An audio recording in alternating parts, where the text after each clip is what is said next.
Ok, para este video vamos a cubrir el tema referente a la fuerza ejercida sobre superficies sumergidas. Entonces, primeramente voy a explicar este diagrama. Esta recta de color naranja es la superficie de fluido. Aquí tengo unas indicaciones indicando que aquí es la capa, digamos, límite. Esto de color azul es la compuerta distribuida. Y ya habíamos hablado en las clases pasadas que debido a que la presión varía linealmente dependiendo de la altura, pues yo lo que tendría aparentemente es una distribución de tipo trapezoidal, ¿no? Que estaría incrementándose en función de la altura.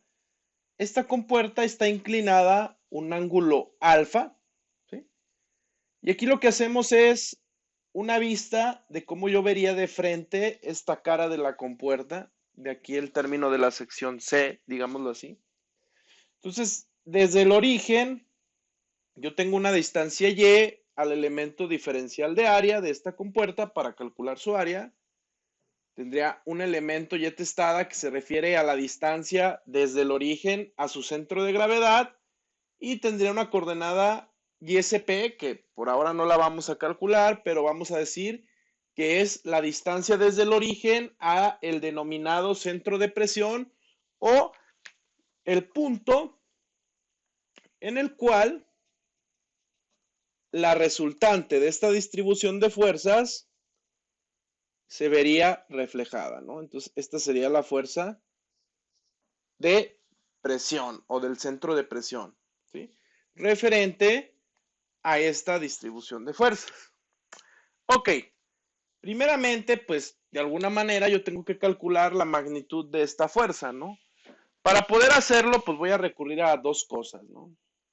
Por definición, yo sé que una diferencial de fuerza de este segmento de color rojo sería igual a la presión en este punto por la diferencial de área, ¿no? ¿Sí? Ahora, como tal, yo no tengo este valor de presión, pero sí sé que de alguna manera yo tengo el valor del peso específico del fluido, ¿sí? Y sé que este peso específico por el volumen me va a dar la fuerza aplicada, ¿no? Entonces, si yo de alguna manera quiero calcular el valor de la fuerza hasta este punto, pues tendría que calcular de alguna manera todo el volumen que se encuentra en esta parte superior. ¿Sí? Para poder calcularlo, pues yo tendría varias opciones, ¿no? Una de ellas es, pues, que realmente la presión va a estar en función de la columna de fluido que llegue hasta este punto, ¿no? Aquí lo voy a exagerar. Esta sería, por ejemplo, la columna de fluido hasta ahí. Y esa columna de fluido, pues, sería gamma por la distancia hacia ese diferencial de área, es decir, gamma por y. ¿Sí? Pero yo propiamente, esta distancia y la estoy midiendo respecto al plano de aplicación.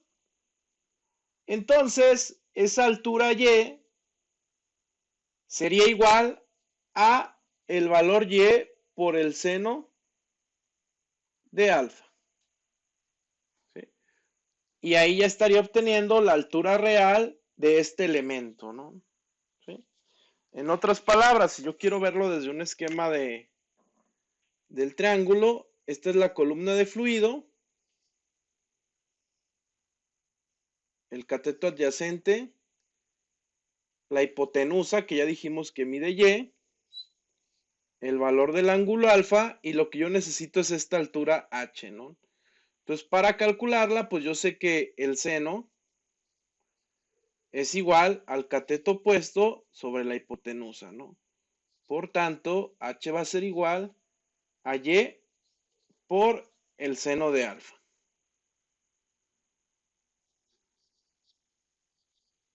Y de aquí es de donde surge este pedacito de aquí. Entonces, esto de aquí es la altura h por gamma, la columna de fluido hasta ese punto, ¿no? Entonces, yo ya puedo establecer que la diferencial de fuerza va a ser igual, la presión, que es esta columna de fluido, gamma por y, seno de alfa, por el diferencial de área. Esta es la expresión de la magnitud de la fuerza únicamente del elemento diferencial, ¿sí? Pero yo no debo de perder de vista que yo no quiero nada más esa cantidad, sino que yo quiero la fuerza resultante aplicada a lo largo de todo este diferencial de área. Entonces, para calcularlo, lo que yo tendría que hacer es una integral, ¿no? Que haga la sumatoria a lo largo de esta área. Entonces, esa integral, tomando como referencia esta ecuación, me quedaría como lo siguiente. La integral de la diferencial de fuerza va a ser igual a la integral de gamma por y seno de alfa diferencial de área. Al estar manejando el concepto de que estamos en un régimen de fluidos incompresibles, gamma pues saldría de la ecuación. La inclinación de la compuerta siempre es la misma, por tanto también es constante. Y lo que me quedaría sería lo siguiente.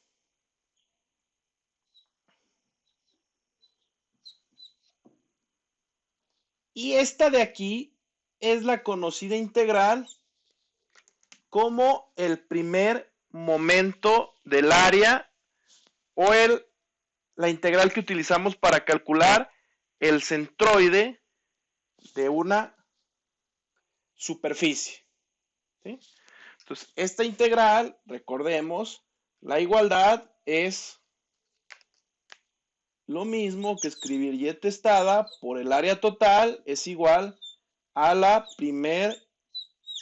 integral del primer momento del área o la integral del centroide, ¿no? Por tanto, yo de aquí puedo aseverar que esta integral la puedo cambiar por este valor. Entonces, integrando el primer miembro de la ecuación, me quedaría que la fuerza va a ser igual a gamma y testada por el área por el seno de alfa. Y este sería el valor de la magnitud de la denominada como fuerza hidrostática, que es esta resultante que tengo dibujada de color azul en la figura, ¿sí? Entonces, esta, digámoslo así, es la primera fórmula importante para compuertas, ¿de acuerdo? Ok, entonces yo ya obtuve que la fuerza hidrostática va a ser igual a gamma por H testada o Y testada, como le quieran llamar, por el seno de alfa por el área. ¿Sí? Esta H testada pues se refiere a que es la distancia desde la superficie libre al centro de gravedad geométrico de la superficie, ¿no? La gran pregunta aquí es ¿cuánto vale o cuál es la distancia al centro de gravedad, ¿no? Entonces, para sacarlo, lo que voy a hacer de alguna manera es hacer una sumatoria de momentos de inercia, que equivale, la analogía es como si fuera una sumatoria de momentos, pero de rotar una superficie completa, ¿no? En la sumatoria de momentos lo que hago es una rotación, pero de un solo punto. Y aquí lo que estoy viendo es la tendencia de aplicar una fuerza respecto al punto O sobre una superficie, ¿no? Entonces, yo podría decir lo siguiente, que va a ser igual ISP por la fuerza de presión hidrostática o esta FH que aquí le llamé FCP, ¿sí? Cuestión de subíndices, como le queramos llamar. Y aquí para no hacer tan grande la ecuación, pues le voy a poner FH de fuerza hidrostática, ¿no? Esto tiene que ser igual a la sumatoria, la integral, de todos los elementos diferencial de fuerza generados por este diferencial de área, ¿no? Es decir, todas las contribuciones de estos rectángulos a lo largo del área de esta distribución de fuerzas por el brazo de palanca, que en este caso pues está bastante claramente especificado, es la distancia y, ¿no? Bueno, yo ya había establecido para el primer planteamiento que la diferencial de fuerza es igual integral de y, la diferencial de fuerza que ya había previamente calculado, y era igual a gamma por y por el seno de alfa, ¿no? Que esta fue la denominada o dichosa columna de fluido del ejemplo anterior. Esto sería igual, gamma es constante, seno de alfa es constante, y me quedaría gamma por el seno de alfa por y cuadrada por la diferencial de área. Y esta integral, de nuevo, es conocida para nosotros y es la integral del segundo momento de inercia, ¿no? O del momento del área. Y es lógico, porque yo estoy aplicando un brazo de torsión para, digamos, entre comillas, rotar o girar esta superficie y pues debe de cumplir con los conocimientos previos de equilibrio estático, ¿sí? Nada más que aquí hay una pequeña situación. Esta sería el momento de inercia de esta superficie, pero hay que aclarar que esta superficie, su centro de gravedad, no está en el origen, sino que su centro de gravedad pues está trasladado una distancia y testada. ¿Sí? Al ocurrir esto, si yo quisiera aplicar mis tablas de momento de inercia, pues no podría. ¿Por qué? Porque esas tablas están referidas a que el momento de inercia está aplicado cuando nuestro eje coordenado, en este caso el eje O, coincide con el centro de gravedad de la superficie.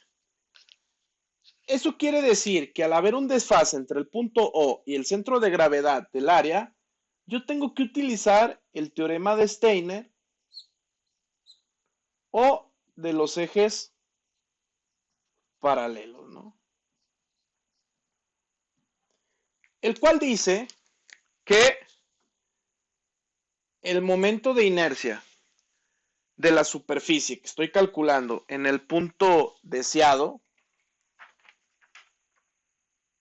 ¿sí?, va a ser igual al momento de inercia centroidal, es decir, si yo aquí tuviera el eje coordenado, más la longitud de desfase, que en este caso la longitud de desfase es la distancia y testada al centro de gravedad, al cuadrado por el área. ¿Sí? Entonces, de alguna manera, esta integral que yo tengo aquí no es el momento de inercia centroidal. Entonces, esa integral está representada como ese valor y lo que yo voy a hacer es sustituir esta igualdad en donde tengo encerrado en color azul, ¿no? Aquí, para ya no quitarme tanto espacio, voy a decir que hasta aquí hay una distancia y, que era la cota que tenía, una distancia y testada y una distancia YSP. Entonces ya establecimos que este momento de inercia es de la figura desplazada. Entonces lo que voy a proceder a hacer es sustituir el teorema de Steiner de los ejes paralelos, ¿no? Entonces va a ser gamma por el seno de alfa por el momento de inercia centroidal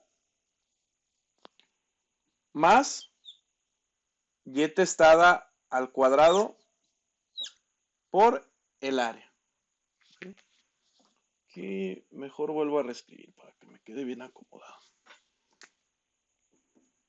Entonces, gamma, seno de alfa, teorema de Steiner de los ejes paralelos, y testada al cuadrado por el área. Ok, ya tengo eso establecido ahí. Y yo ya tenía, de alguna manera, que en el otro lado de la igualdad estaba esto. ¿Sí? Pero yo ya tengo la magnitud de la fuerza hidrostática. Esa magnitud de la fuerza hidrostática es YSP, que es el que ando buscando. Igual voy a pasar la fuerza hidrostática dividiendo, entonces aquí escribo gamma, seno de alfa, momento de inercia centroidal,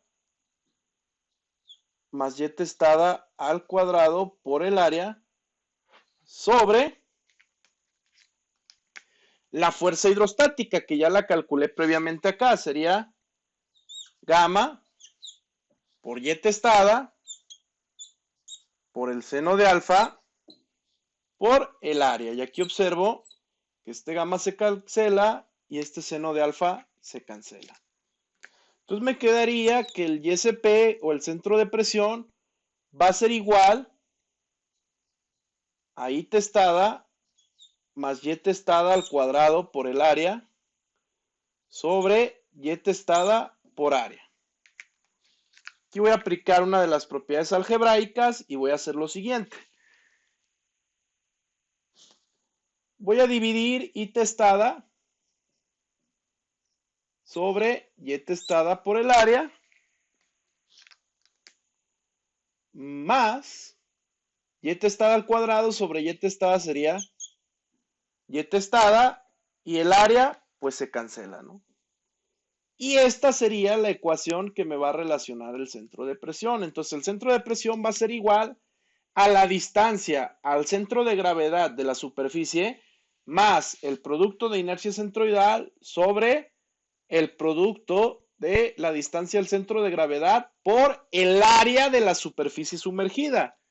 ¿A qué me refiero con sumergida? Puede haber casos en los cuales la compuerta sobresalga y lo único que se debe de tomar es lo que esté sumergido. ¿Por qué? Porque la distribución de presiones comienza a partir de aquí. ¿Sí? No está a partir de la parte superior. Esto de aquí de manera muy simple me está diciendo que siempre, y lo recalcamos con mayúsculas, siempre el centro de presión va a estar por debajo del centro de gravedad. ¿Por qué? Porque pues, este valor podrá ser lo más pequeño que sea, pero es la distancia del centro de gravedad más este valor. Conclusión, siempre va a estar por debajo del centro de presión. Si no me da por debajo del centro de presión, tengo algún error en mis cálculos.